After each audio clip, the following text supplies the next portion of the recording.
Hoje com Cecília Meireles. O primeiro prato do menu de hoje é o plano de resiliência.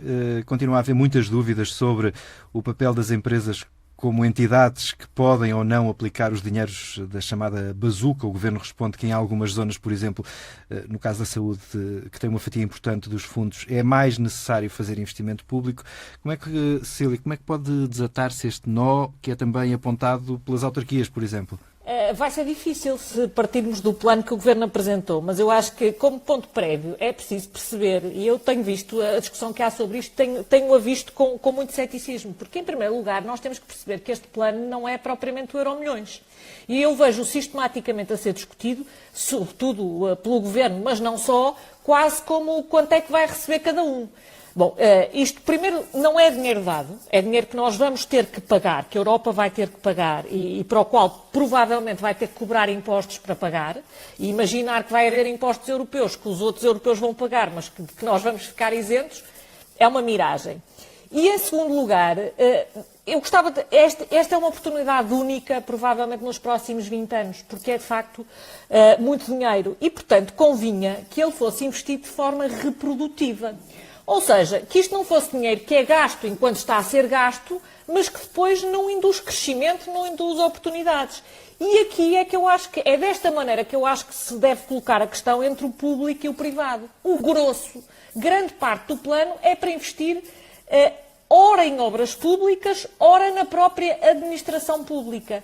E isto é que eu acho que não faz nenhum sentido, porque o setor mais dinâmico das sociedades, o setor que mais capacidade tem de induzir crescimento, de criar emprego, de criar oportunidades, é o setor privado. E por isso é que era muito importante que o grosso do dinheiro fosse para as empresas e para a iniciativa privada.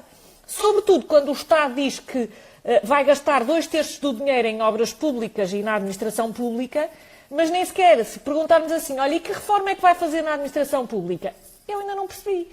Portanto, sabe bastante a pouco. Ou seja, é um plano para gastar dinheiro, mas do qual depois do dinheiro estar gasto, fica pouco, a não ser a conta. Nem a desculpa de ser dinheiro que, sendo investido na administração pública, pode potenciar no futuro o investimento nas empresas com outros mecanismos, por exemplo, com o plano que vai até 2030? Não, porque eu li o plano todo, por exemplo, justiça económica. É preciso que a justiça funcione de forma mais célere. Bem, é económica, é criminal, é toda, não é? Se há coisa que não funciona de forma célere é a justiça.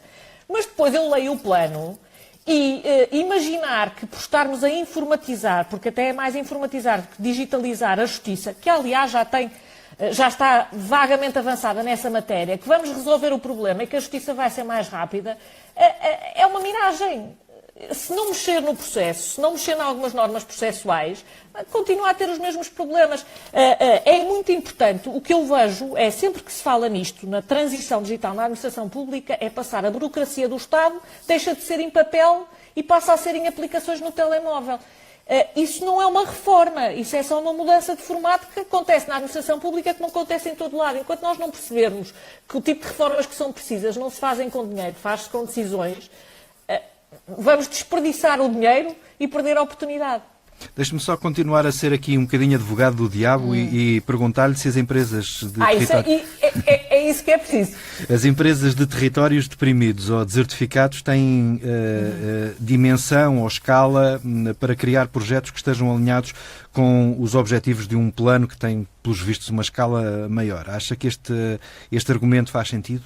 Não acho que o argumento faça sentido, porque depende de quais vão ser as exigências dos projetos. Isso é evidente que se o plano estiver bem feito e os modelos das candidaturas bem feitos, aquilo que se espera é que as candidaturas sejam o mais simples possível e o mais acessível a empresas de menor dimensão, porque não se pode dizer... Aliás, eu vejo, por exemplo, uma das grandes apostas no pilar da resistência ou resiliência é a capitalização de empresas. Se há empresas que precisam de capitalização, em muitos casos são empresas pequenas. Se o plano estiver fechado para elas, bom, isso então ainda é mais preocupante, porque nós não podemos ter um tecido empresarial que é esmagadoramente constituído por PMEs, como em Portugal, e depois dizer que as PMEs estão de fora. Bem, isso então seria o pesadelo absoluto, porque então o plano só serviria para uma pequeníssima minoria das empresas. Não vejo como isso possa funcionar assim.